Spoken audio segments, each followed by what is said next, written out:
Imagine, just for a moment, that everything you've been taught about how reality works is incomplete. That beneath the layers of what we call cause and effect, logic and action, success and failure, there is something else. Something subtle, silent, but far more powerful. You weren't just born into a world of matter. You were born into a world of energy. And not just energy that flows outside of you, but energy that you are constantly generating through your thoughts, your emotions, and most importantly, your state of being. You see, we've been conditioned to believe that life is linear, that in order to have something, we must do something. And before we do it, we must first become deserving of it. We've been told that we have to struggle, compete, climb ladders, and wait for the right time, the right opportunity, the right stroke of luck. But what if I told you that reality doesn't respond to what you want? It responds to what you are. You don't attract what you desire, you attract what you embody. Not the longing, not the hoping, not the praying, but the frequency that lives in your nervous system, the vibration pulsing in your chest, the story looping in your subconscious. Quantum manifestation is not a trick. It's not about repeating affirmations, vision boards, or scripting out your dream life with a gold pen under a full moon. Those are tools, perhaps helpful, perhaps not.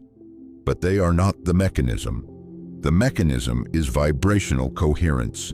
Let me ask you, how often have you said you want something more money, a loving relationship, better health, while simultaneously feeling unworthy of it, while holding doubt in your mind, while clinging to old beliefs that say things like "that never happened to me," or "I've always struggled," or maybe next year that split between what you say and what you vibrate, that is the gap. And that gap is the only thing standing between you and the life you say you want. You see, in the quantum field, everything already exists. Every possibility, every outcome, every version of you. The only thing that determines which reality you collapse into the one you experience as real is your energetic signature. This is not a metaphor. This is the frontier where science meets mysticism, where quantum physics shakes hands with ancient wisdom, where the observer effect in laboratories aligns with the teachings of sages who sat in silence, in caves and monasteries, speaking of the illusion of form and the power of intention. The truth is unsettling at first, because it shifts responsibility away from the external world and places it firmly in your hands. If your life is not aligned with your dreams, then somewhere consciously or unconsciously, you are vibrating at a frequency that matches your current circumstances, not the reality you say you prefer.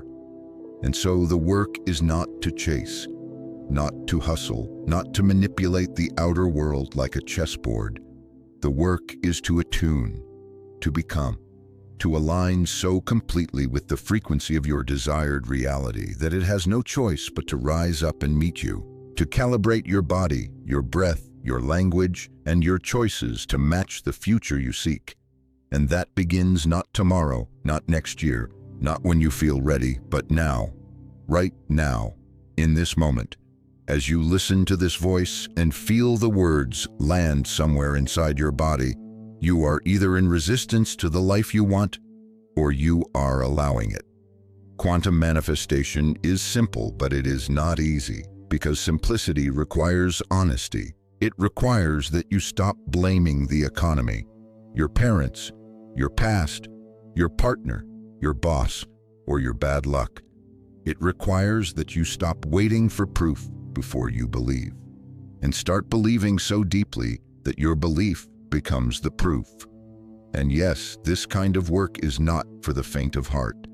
It requires you to let go of your identity as the struggler, the victim, the underdog, the one who almost made it but never quite did.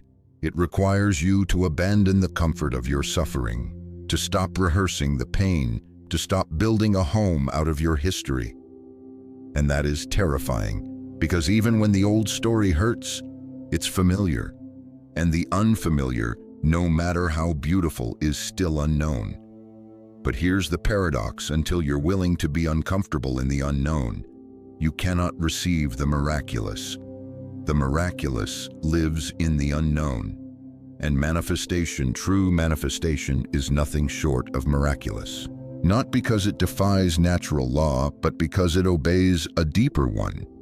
A law that whispers beneath the surface of all things, a law that says you are not separate, you are not small, you are not broken.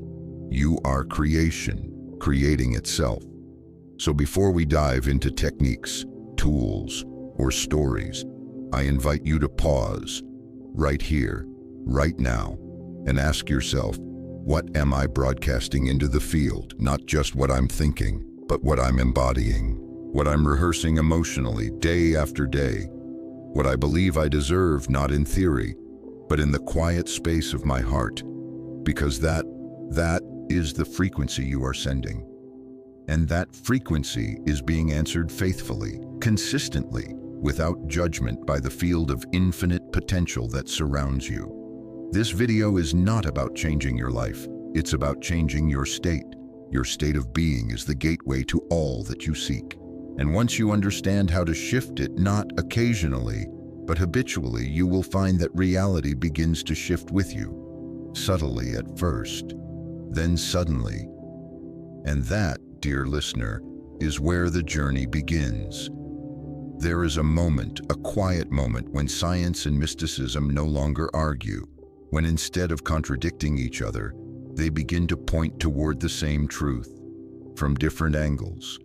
We are living in a world shaped by both matter and energy. For centuries, we focused only on the matter, the observable, the measurable, the physical. But in the early 20th century, something shifted. With the emergence of quantum physics, the universe revealed its subtler nature, one that didn't obey the mechanical, clockwork principles of Isaac Newton, but danced to a rhythm far more strange and far more magical. In the quantum world, things behave differently. A particle can be in multiple places at once. It can exist in a state of potentiality, what we call a wave function. Until it is measured, only when observed does it choose a single location, a single form, a single reality. This is called the observer effect. Now, you might be thinking, what does any of this have to do with me? The answer is everything. Because if subatomic particles, the building blocks of reality, do not settle into a fixed state until they are observed, then the act of observation doesn't just reveal reality. It helps create it. You are not just a passive witness to the universe. You are a participant, a co-author, a collaborator with the fabric of existence. The quantum field, a term often used to describe the invisible sea of energy that connects all things, is not something out there. It is something you are swimming in, always. You are part of it, and it is part of you. And in this field, every possibility already exists. There is a version of you who is thriving, a version of you who is healed, a version of you who is deeply loved, abundantly resourced, creatively alive. That version is not fiction. It is one of infinite probabilities available to you, encoded in the quantum field, like seeds waiting for water. So the question is not, can it happen? The question is, can you become the version of you who matches it? Because that is how manifestation works. Not by forcing the world to change, but by changing the frequency you emit, until the world reflects that back to you. You are a broadcaster. Every thought you think, every emotion you feel, every belief you hold, every word you speak, each one is a signal. And the field responds to those signals with mathematical precision. Not what you say you want, what you are. Let me give you a simple metaphor. Think of reality as a radio. The quantum field is filled with infinite stations, each broadcasting a different life, a different outcome, a different you. If you are tuned to 88.5 FM, but your dream life is broadcasting at 102.3 FM. It doesn't matter how much you pray, how many affirmations you say, or how badly you want it. You won't hear that frequency until you tune to it. This is why so many people get stuck.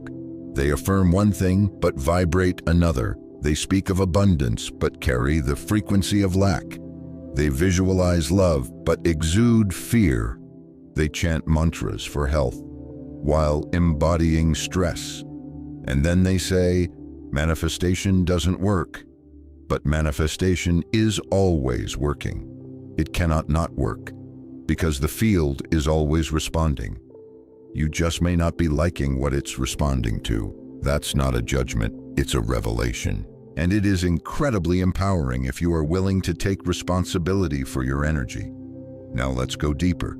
Scientists like Dr. Joe Dispenza have popularized this bridge between neuroscience and quantum physics.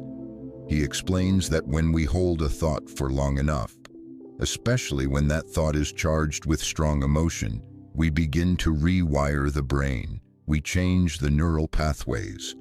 The brain begins to perceive that new thought as reality. The body, in turn, reacts as if the event has already happened. It releases chemicals, it shifts hormones, and in doing so, it begins to influence the electromagnetic field surrounding us. Thoughts are electrical. Emotions are magnetic. Together, they create your electromagnetic signature, a vibrational blueprint that is constantly being broadcast into the field. And here is the key: the field responds not to your words, not to your wishes, but to that electromagnetic signature, which means if you can generate the feeling of your desired reality now, even before it has physically arrived, you become a magnet to it. Not because you are manipulating reality, but because you are harmonizing with it. Just like two tuning forks vibrating at the same frequency will resonate with one another, your inner state must resonate with the reality you seek. This is not magic, this is coherence. When your thoughts, emotions, and body are in alignment, when there is no contradiction between what you want and what you embody, you enter into coherence. And in that state, manifestation is not forced. It is natural, effortless. I want to be clear, this doesn't mean that action is unnecessary. It means that aligned action becomes effortless. You don't chase opportunities. They come. You don't force love, it flows. You don't push through burnout. You move with clarity and trust. Because your inner frequency is guiding the outer experience, not the other way around. But to arrive there, you must first understand what you are broadcasting now. Are you rehearsing anxiety or peace? Are you reliving the past or embodying the future? Are you thinking from your old identity or your next one? Quantum manifestation asks you to become the cause, not the effect. To become the one who originates, not the one who waits. Because reality, as strange as it may sound, is not fixed. It is fluid, and you, dear listener, are not just walking through it. You are shaping it, whether you know it or not. The real question is, will you shape it consciously or unconsciously? If quantum manifestation is so simple, if everything already exists in the field, and our job is simply to align with it, then why? You may ask, do so many people fail? Why does it seem like their vision boards go unanswered? Why do some repeat affirmations for years and see no change? Why do others pray, meditate, visualize, and hope, but still feel stuck? The answer lies not in the tools themselves, but in the internal state of the person using them. You can't paint over a cracked wall and expect the structure to hold. You must go deeper. You must examine the foundation, and in the work of manifestation, that foundation is your energetic identity. Here's a truth that most people avoid. You cannot manifest a new reality while clinging to the frequency of your old self. And most people do exactly that unknowingly. They say they want wealth while constantly affirming, I can't afford that. They say they want love while still carrying the wound that says, I'm unworthy. They say they want health while feeding a body addicted to stress and shame. They want the new, but continue to vibrate the old. This is not a failure of willpower. This is a failure of awareness. Let's take a closer look at some of the most common saboteurs of manifestation. 1. Emotional repetition. Most people don't realize it, but they are emotionally addicted to their suffering. Not consciously, of course, but through repetition. They've been angry for so long that peace feels unfamiliar. They've been anxious for so long that calm feels boring. They've been disappointed so many times that joy feels unsafe. So even when something good arrives, they sabotage it, not because they're weak, but because their nervous system is calibrated to chaos, because pain is what they know. And what we know, no matter how destructive, feels safer than what we don't. This is why healing is a prerequisite for true manifestation. Until you feel safe to receive, you will resist receiving. Until you feel worthy of abundance, you will unconsciously block it. And until you allow yourself to fully feel, not suppress, not escape, but feel your stored emotions, they will shape your vibration more than any affirmation ever could. 2. Identity attachment. We live in a world that encourages labels. Identity becomes a costume, one that we wear for safety, for belonging, for certainty. I'm just a realist. I've always struggled. People like me don't get far. This is just how life is. These are not harmless phrases. These are spells. They are mantras you repeat, not with prayer beads, but with casual conversation and unconscious agreement. And they are powerful because the subconscious mind doesn't argue. It accepts. It adapts. It builds a personality, a way of being that reflects those internal statements. You cannot create a miraculous life while insisting on being the same person who believes in limitation. That identity must die. And that is terrifying for many, because the death of an identity feels like a loss of self. But in truth, it is not a loss. It is a shedding, a return, a rebirth into the self you were always becoming. You are not your story. You are the storyteller. And you can write a new one if you dare. 3. Habitual attention on lack. One of the most dangerous habits we inherit is the habit of noticing what's missing. You want more money, and you say, I never have enough. You want a relationship, and you say, there's no one out there for me. You want health, and you say, I always get sick. What you may not realize is that where you place your attention, you place your energy. Every time you observe your life through the lens of lack, you reinforce that version of reality. You confirm it. You tell the field, this is my truth. This is my vibration. And the field, being neutral and obedient, simply says, very well. It mirrors it back. Your attention is not passive. It is creative. It activates circuitry in the brain. It instructs the body. It amplifies emotion. And that emotion becomes your signal. The solution: learn to celebrate before the evidence arrives. Learn to feel gratitude, not for what is, but for what is coming. This is not delusion. This is mastery. The field does not distinguish between memory and vision. What you imagine with conviction becomes real first in the body, then in the outer world. But few have the discipline to hold a vision in the absence of proof. It takes faith, not blind faith, but practiced, embodied, coherent faith. 4. Inconsistent vibration. One day you feel aligned, you meditate, you speak your desires clearly, you feel grateful.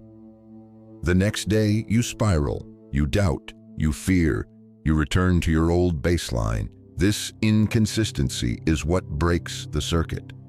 It's not that the manifestation didn't begin.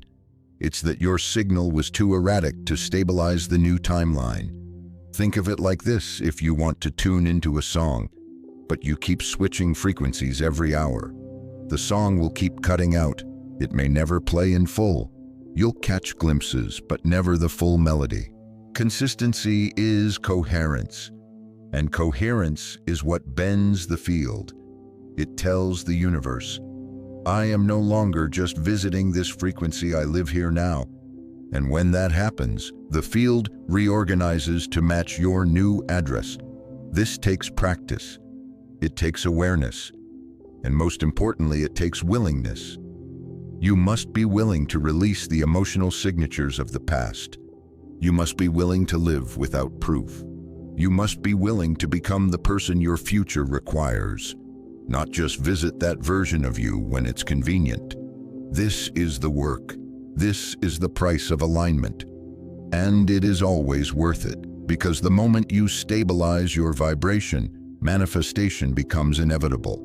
Not magical, not accidental, not coincidental, inevitable, because vibration is the language of reality. And once you speak that language fluently, there is no translation needed. The universe responds in kind. Let us now speak, not in metaphors or theories, but in mechanics, real, applicable energy mechanics. Because if you wish to manifest deliberately and consistently, you must understand what it means to become the signal. Every person on this earth is both a transmitter and a receiver of information. Your body is not just flesh and blood, it is an electromagnetic instrument, radiating fields that extend several feet beyond your skin. Your heart alone, according to data from the HeartMath Institute, emits a magnetic field over 60 times stronger than your brain's electrical field. You are not thinking your way through reality. You are feeling your way into it. Your thoughts set the direction, but your emotions provide the power. It is emotion that energizes thought into form, and it is consistency of that energy that creates coherence, a pure signal, unbroken by contradiction. Let me ask you something. What do you feel most of the day? Not what do you think, but what do you feel? Because what you feel is what you're tuning to, and what you're tuning to is what you're feeding your future. If your body is accustomed to guilt, shame, worry, anger, or unworthiness, it doesn't matter how clearly you write your intentions, the signal is fragmented. You are trying to speak abundance in a language of lack. You are trying to sing love with a voice hoarse from betrayal. This is not a judgment, it's an invitation to stop faking the frequency and to start embodying it. You see, many people approach manifestation backwards. They try to change the outer world so they can feel better on the inside.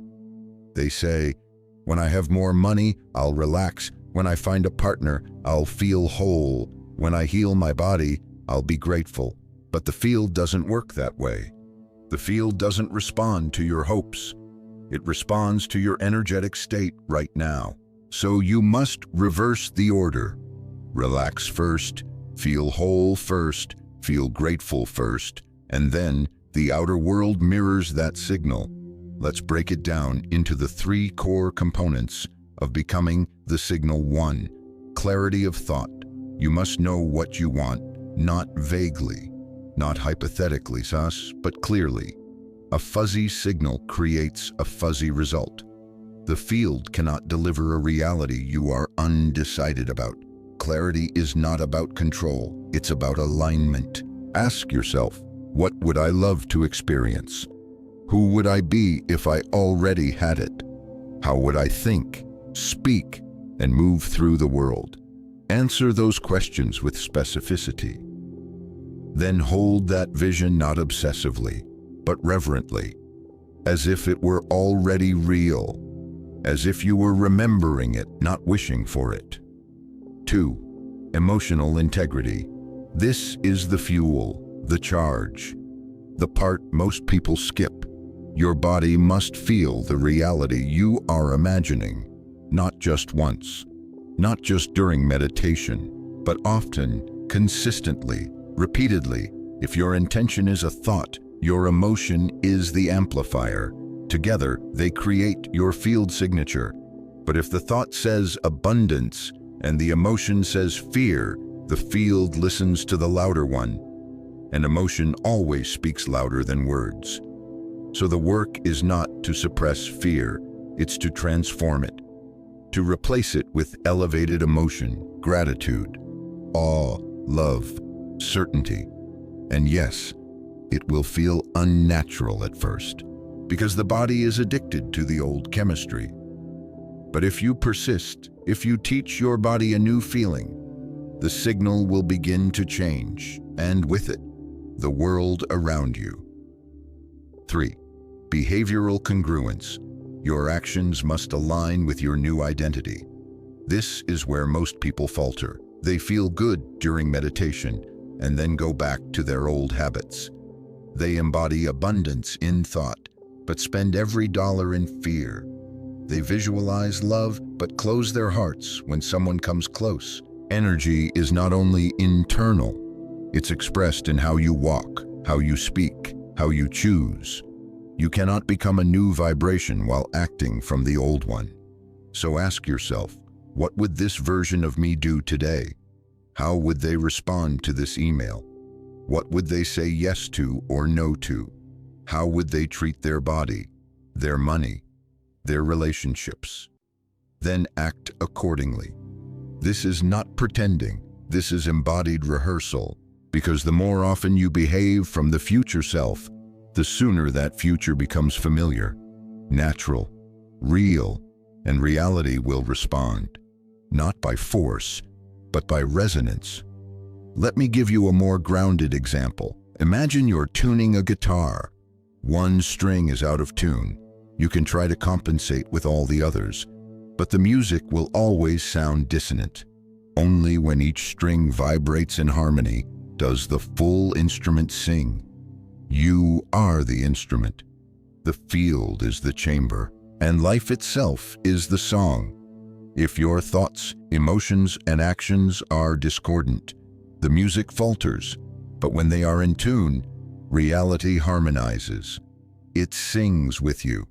This is the physics of alignment, and it's available to everyone, regardless of past, age, trauma, mistakes, or doubt. Because you are not manifesting from the past, you are manifesting from the now. The now is always neutral, always available, always listening. But the now requires your participation.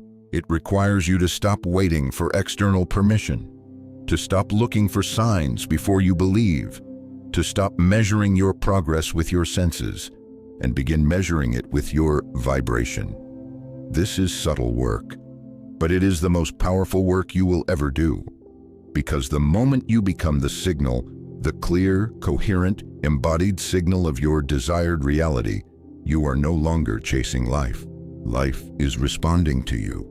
And that, dear listener, is when manifestation becomes a way of being, not a technique, not something you do, but something you are. Let me now step away from theory and bring you to where this work becomes real. Because manifestation, true manifestation, is not abstract.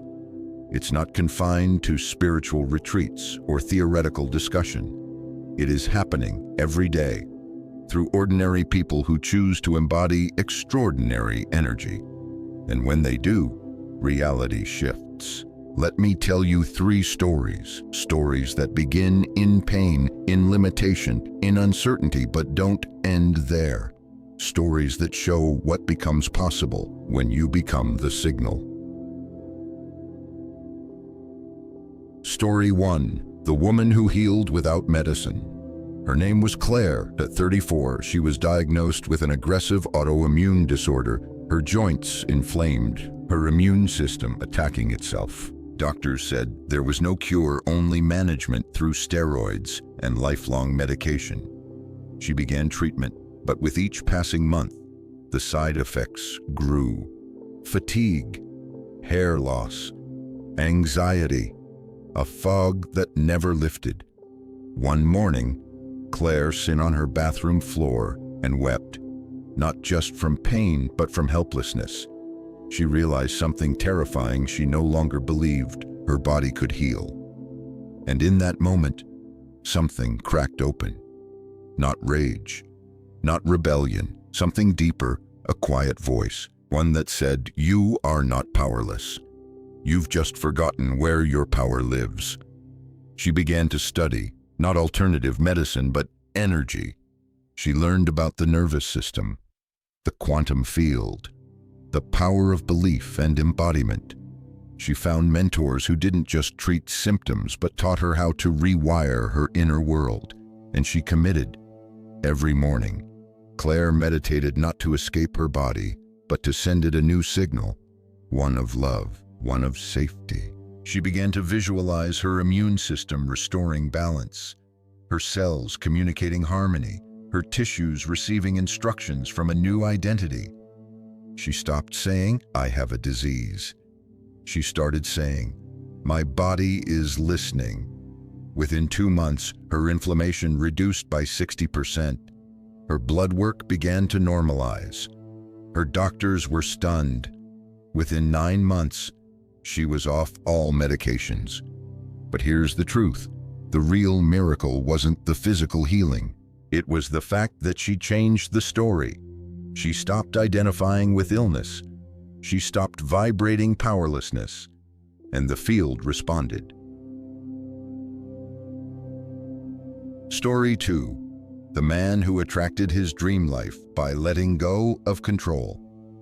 David was a hard worker, always had been. He'd built a respectable career in finance, had the car, the watch, the title, but inside, he was empty. The job drained him. The success felt hollow, and though he had achieved what others admired, he lived in a quiet kind of dread. Is this it? Then came the panic attacks. Short, sudden, unexplainable. The doctors said it was stress, gave him pills, but David knew something deeper was happening. He'd built a life that looked impressive but felt wrong. He was living from fear, from performance, from an identity that wasn't his. And one evening, on a rooftop in Lisbon, he said out loud, "I don't know who I am anymore." What followed was not clarity, but surrender. David took a sabbatical. He stopped chasing goals. He stopped pushing himself to be productive. He let himself be still.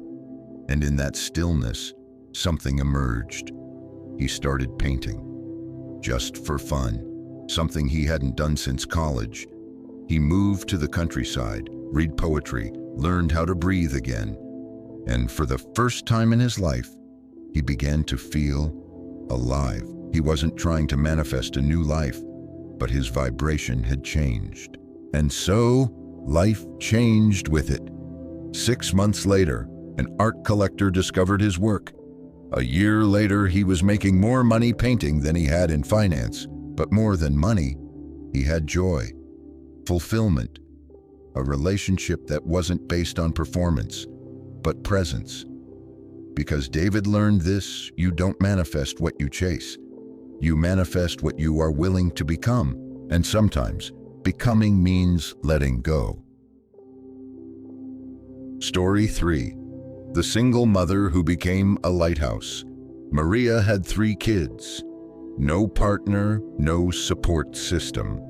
She worked 2 jobs and still couldn't afford a stable home. Every night, after putting the children to bed, she cried quietly into her pillow. Not from self-pity, but from exhaustion. She believed in manifestation. She read the books, wrote in her journal, but nothing changed. The vision boards gathered dust. One day, her youngest daughter asked, "Mommy, are we always going to be poor?" Maria broke inside. But instead of retreating, she did something radical. She decided to feel rich, even when her bank account screamed otherwise. She created rituals.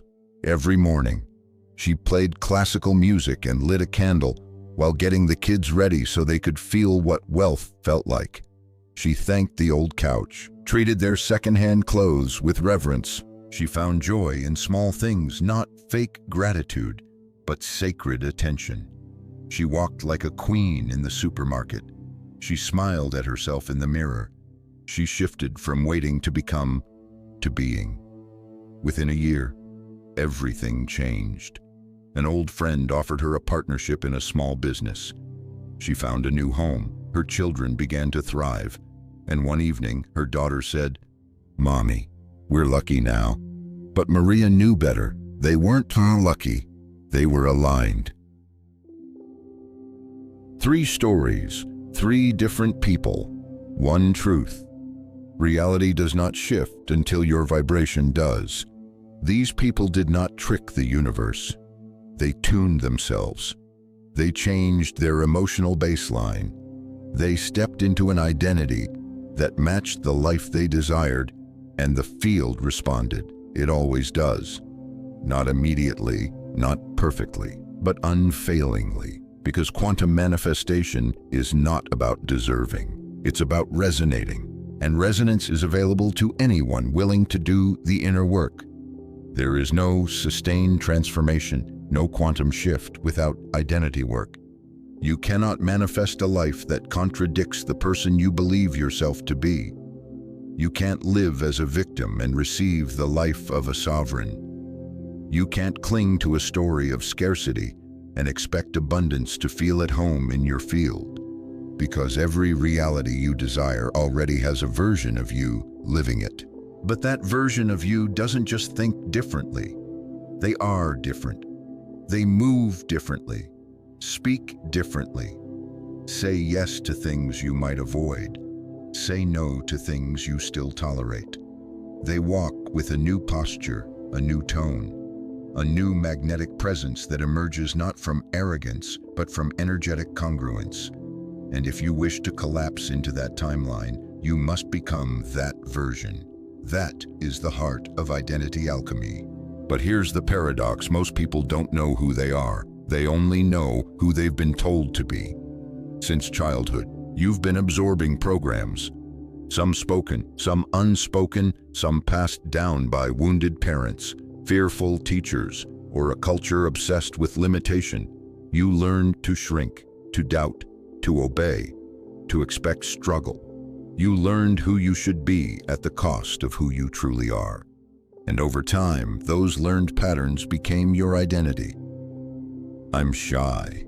I'm not good with money. I always attract the wrong people. I'm just not that lucky. This is just how life is. These statements don't describe you. They create you. Your identity is not fixed. It is programmable.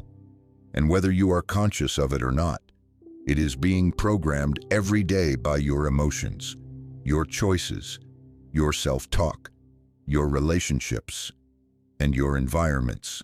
The question is not, do you have an identity blueprint? The question is, who's writing it? You can reclaim authorship, but you must first become aware of the script you're still reading from. Let me explain how identity creates vibration. Every belief you hold influences how you feel. Every feeling shapes how you act. Every action becomes a habit, and every habit becomes the architecture of your life. If you want to build a new house, you don't just buy new furniture, you change the blueprint. So let's begin with that. Step 1. Identify the story. What are the repeated phrases in your inner dialogue? What's the narrative you tell yourself when you're tired, afraid, or alone when something goes wrong? Do you think, "Of course, it always does"? When someone leaves, do you say, "I knew it. I don't deserve lasting love"? When a dream feels distant, do you whisper, "Maybe it's not meant for me"? These thoughts are not neutral. They are anchors. They keep you vibrationally tethered to the past, even if your vision is pointed toward the future. You must first become intimate with your current story before you can release it. Name it, write it down, see it in full daylight, not to judge it, but to liberate yourself from it. Step 2. Deactivate the emotional signature. Your identity is not just mental, it's emotional. Your body holds memory. Your cells remember. They replay not just images, but emotional states. This is why some people feel a surge of shame just walking into a room where they were once rejected, even if no one says a word. The body remembers. So if your identity is tied to unworthiness, or betrayal, or failure, you must release the emotion before installing a new belief. This may mean crying, screaming, breathing through the discomfort. It may mean somatic work, moving the emotion through the body. It may mean sitting in stillness until the storm passes and you can feel the ground again. Healing is not spiritual performance. It is emotional honesty. You can't jump from "I hate myself" to "I love myself" in one affirmation. But you can go from hate to curiosity, from shame to neutrality, from numbness to possibility. That's the path, one emotion at a time. Step 3. Install the future identity. Once the emotional charge of the past begins to soften, you have space for the new. Here's where the alchemy happens. You ask, who would I be if I already had what I want? Not what would I do? Not what would I have, but who would I be? What would my posture feel like? What would my tone of voice carry? How would I hold silence? How would I walk into a room? What would I no longer tolerate? Let this imagined identity become a living meditation. Practice it not once, but daily. Speak as them, dress as them, make decisions as them. You are not faking. You are aligning. You are installing a new energetic blueprint into your nervous system. And every time you repeat the signal, you're reinforcing that reality. You're pulling it closer. You're becoming a vibrational match, not because you deserve it, but because you are it. Step 4. Maintain the frequency in adversity. This may be the hardest step of all. It's easy to feel abundant when money is flowing. It's easy to feel loved when someone adores you. But the test of identity alchemy is when the external world hasn't caught up yet and you stay anchored anyway. When the bank account is low, but you still speak like a person of wealth. When the call doesn't come, but you hold your worth like royalty. When nothing seems to change, but you still radiate the new energy because you know it's real. This is how the field knows you're serious. This is how you prove not to the universe, but to yourself that the new identity has taken root. Most people quit in this phase. They say, it's not working. But what they really mean is, I don't feel safe staying here. And that's the work. To hold the frequency until the world reflects it. Because the world always does, not out of mercy, but out of matching. And identity is the matchmaker. So remember this. Your outer world is a lagging mirror of your inner identity. If you want to change the reflection, don't yell at the mirror. Change what it's reflecting. Change who you're being. Not in moments of motivation, but in the mundane. Not with performance, but with presence. Because manifestation is not about becoming someone else. It's about returning to who you always were before the world taught you fear. That version of you is not distant. It is waiting, right behind the next breath, right behind the next courageous choice. Step into it, and reality will follow. It's one thing to understand these truths intellectually. It's another thing entirely to live them every single day, because life doesn't pause while you align. Bills still arrive, people still trigger you, doubt still whispers. That's why manifestation must move from theory into practice.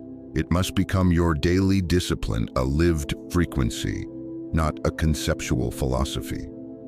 Let's explore what this looks like in the rhythm of real life. The morning frequency reset mornings are sacred. They are the moment before momentum begins, before your mind remembers yesterday's worries, before you open the portal of distraction. In the quantum field, your state in the first 30 minutes of the day determines the signal you emit for hours to come. The field does not judge time. It responds to now, and the now you send upon waking is a powerful one. Here's a simple ritual. 1. Wake slowly. Before reaching for your phone, place one hand on your heart, one on your belly. Breathe in deeply, exhale fully, tune inward. Chapter 2. Declare your identity. Speak aloud or within, today I am choosing the version of me who lives in joy, clarity, and trust. Not what you want, who you are. 3. Feel the feeling. Bring to mind a moment of pure gratitude or awe. Let it flood your body, not mentally, but viscerally. Feel it until your chest expands, until your eyes warm. This is your energetic anchor for the day. 4. Visualize from the end. Picture a version of the day where everything flowed, where you moved as your highest self, where the phone call went well, the solution appeared, the synchronicity happened, not as fantasy but as memory. See it, smile at it, live it ahead of time. This routine takes 10 minutes, but it recalibrates your field. It reminds the quantum who you are becoming. Midday realignment practices. Even with a strong start, the day brings its own entropy. You get distracted. You encounter resistance. An email throws you off. An old fear resurfaces. This is not failure. This is an opportunity. Alignment is not a single act. It is a repeated return. Here are tools to bring you back throughout the day. The centering breath. Place both feet on the ground. Inhale for 4 counts. Hold for 4. Exhale for 6. Do this 3 times. Say inwardly, I remember who I am. This reboots your nervous system and resets your coherence. The frequency check-in. Pause and ask, what am I vibrating right now? Would this frequency attract what I say I want? If not, no shame, just recalibrate, shift posture, breathe, change focus. Energy responds not to judgment but to awareness. Quantum posture technique. Your body is your antenna. Adjust your shoulders, relax your jaw, uncross your arms. Stand like someone who expects miracles. Walk like someone who trusts their timeline. Because the way you carry yourself is a message to the field. Evening decompression plus embodiment. Evenings are your time to detox from distortion. You've absorbed noise. You've felt old emotions. You've witnessed contrast. Before you sleep, clean the field. Why? Because the subconscious mind is most open during sleep. Whatever you fall asleep feeling, you're rehearsing all night long. Here's how to end the day in alignment. 1. Digital Sabbath. Turn off screens 30 minutes before sleep. Let the brain return to itself. 2. Gratitude spiral. Write down or speak aloud 3 things that worked today. Then speak 3 things you're grateful for that haven't happened yet, as if they already have. This trains your system to believe in unseen reality. 3. Quantum review. Close your eyes, rewind your day in your mind.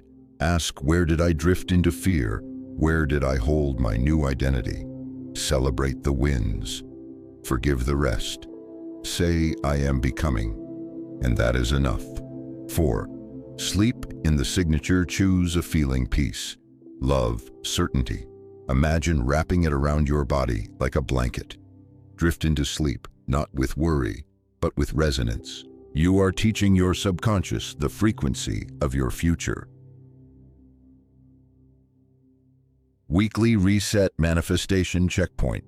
Once a week, schedule 30 minutes with yourself, not to hustle, to review the signal. Ask these questions. What identity am I rehearsing most often? What story am I still secretly loyal to? What triggers knocked me out of alignment?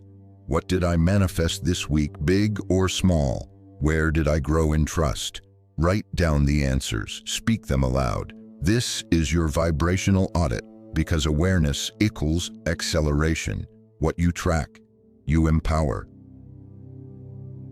Optional quantum anchors. Want to amplify your practice? Try one of these: music and sound. Create a playlist that embodies your future self. Play it while walking, cooking, journaling. Let the sound entrain your frequency.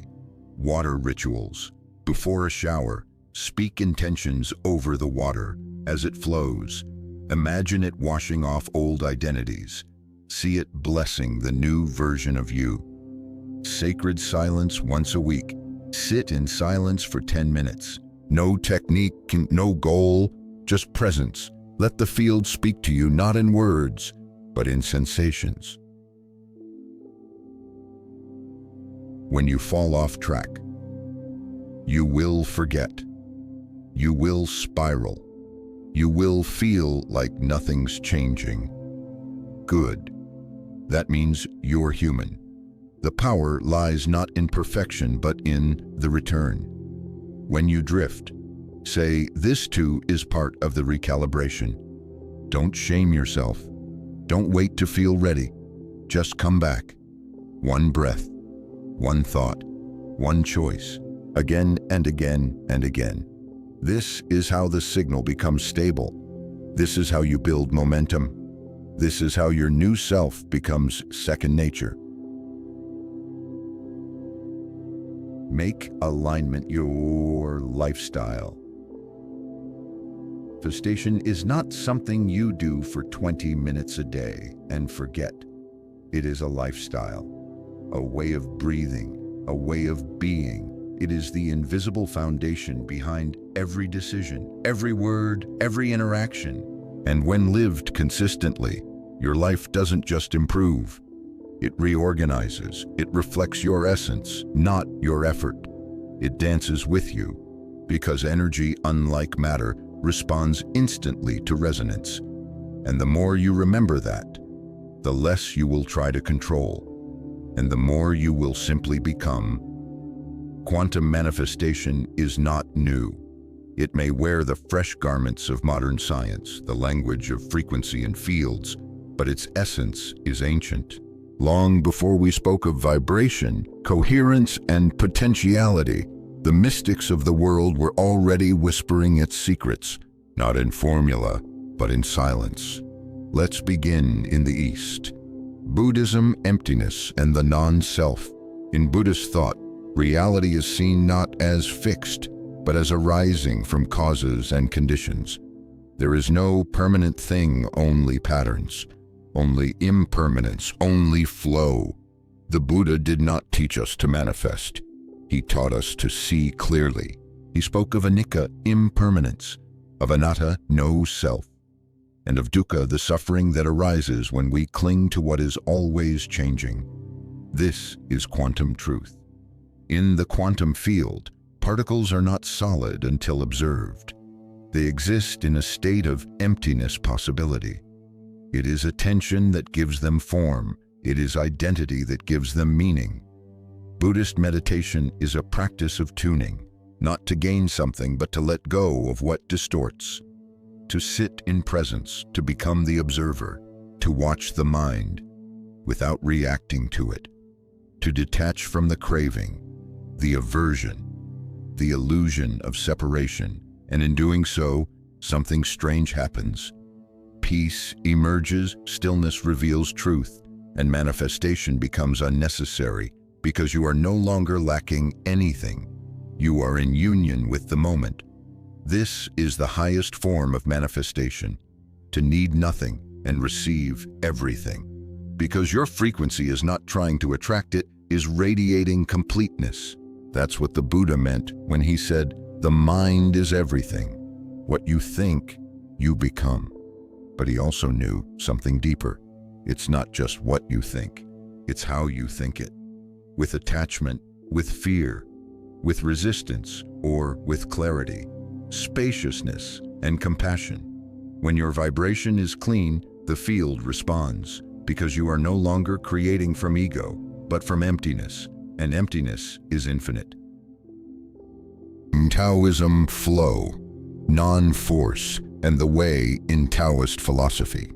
There is no need to control life. There is only the way, the Tao, a mysterious current that flows through all things. Lao Tzu said, "Those who flow as life flows know they need no other force." What does this mean in the language of manifestation? It means that alignment beats effort, that coherence trumps willpower, that trying to force a desire into being often pushes it further away. The Taoist sage doesn't manifest through strain. They manifest through surrender, not passive resignation, but intelligent attunement. The Tao is like the quantum field, ever shifting, always responding, and the one who harmonizes with it walks in peace. They let go of striving. They follow timing.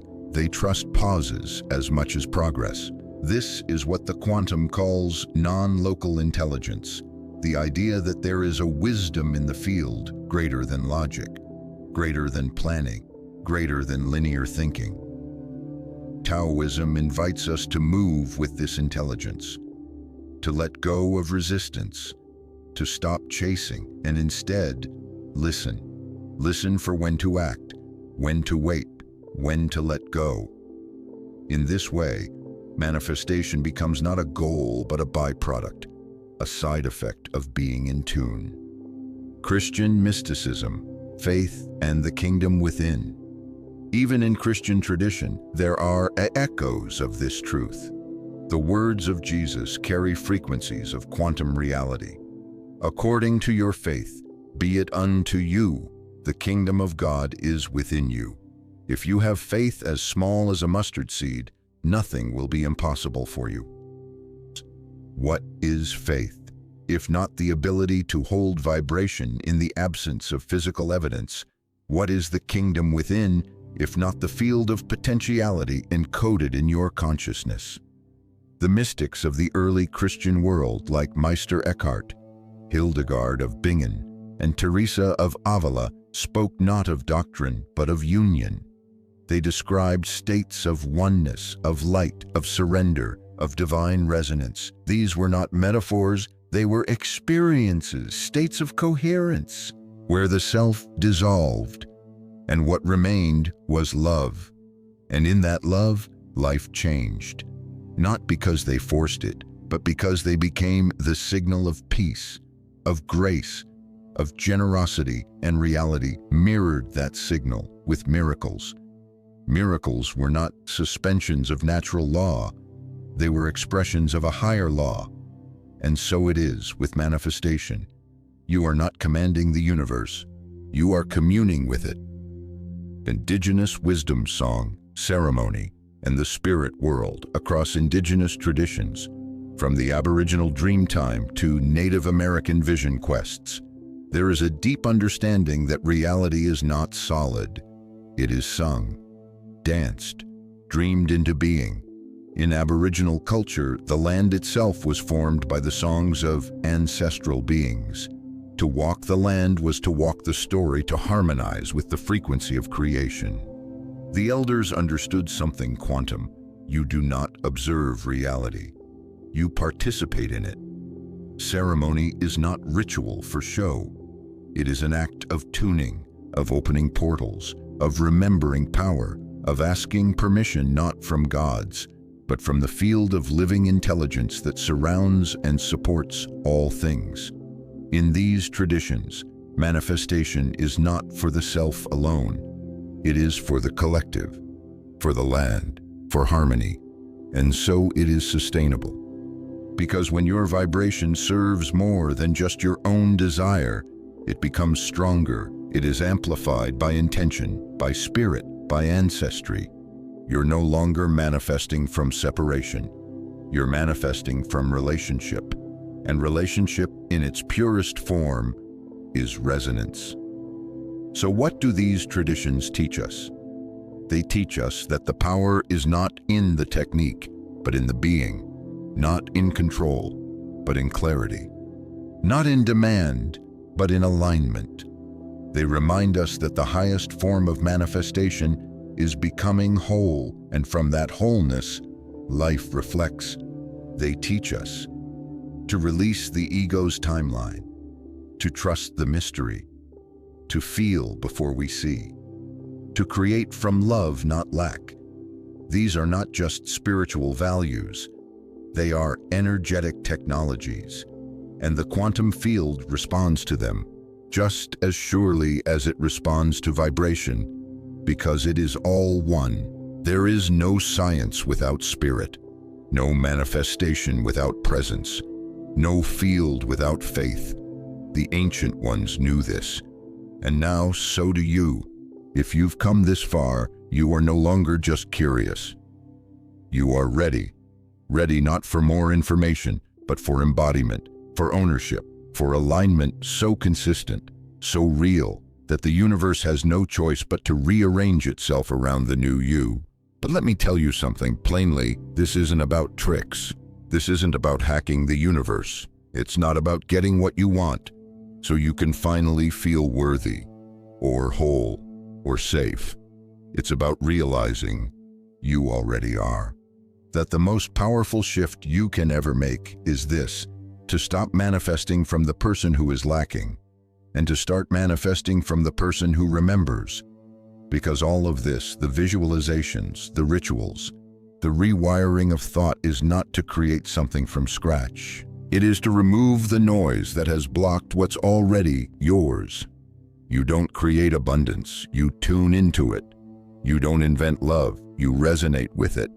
You don't chase purpose, you align with the version of you that lives it naturally. And when you do, life becomes less about effort and more about precision, less about control and more about listening, less about asking and more about receiving what's been waiting. Let's say this clearly: you are not broken, you are not late, you are not behind. You are exactly where you need to be to remember your power. Because manifestation isn't about becoming something else. It's about shedding what you're not. The doubt, the story, the guilt, the timelines you inherited, the frequencies you adapted to for survival. They served you once, but they cannot take you where you're going. So let me ask you, in this final moment together, who would you be without the story, not without your memories, not without your journey, but without the identity that came from it? The one that says you have to work harder, the one that says you're never chosen, the one that says you don't belong, the one that says miracles happen for others, but not for you. Who would you be without that vibration? Would your chest expand? Would your eyes soften? Would your spine rise? Would the world look different? Not because it changed, but because you did. That's the moment everything shifts.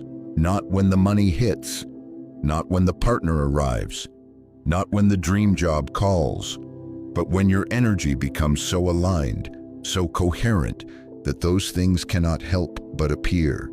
Because now, you're a match. Now, you're no longer sending mixed signals. Now, you're clear, and clarity is magnetic, not to the ego, but to the truth. And the truth is simple. You are the field. You are the vibration. You are the source. Not in a poetic way, in a literal, energetic, measurable way. You don't need permission. You don't need proof. You need practice, presence, and persistence. So here is your final takeaway. Not a technique, not a mantra, but a remembrance. I am not chasing anything. I am becoming everything. And what I become becomes me. Let that live in your breath, in your tone, in your choices, in your stillness, because the field is listening, always. And the more you remember, the higher you rise. And that is the work. You are not just a human with a dream. You are a vibration with a form. You are a field within a field, a spark of the infinite, temporarily pretending to be small, but not anymore. It's time to live like the version of you who knows, It's already done. Walk like it, speak like it, decide like it, sleep like it, and reality will echo your energy faithfully, just as it always has.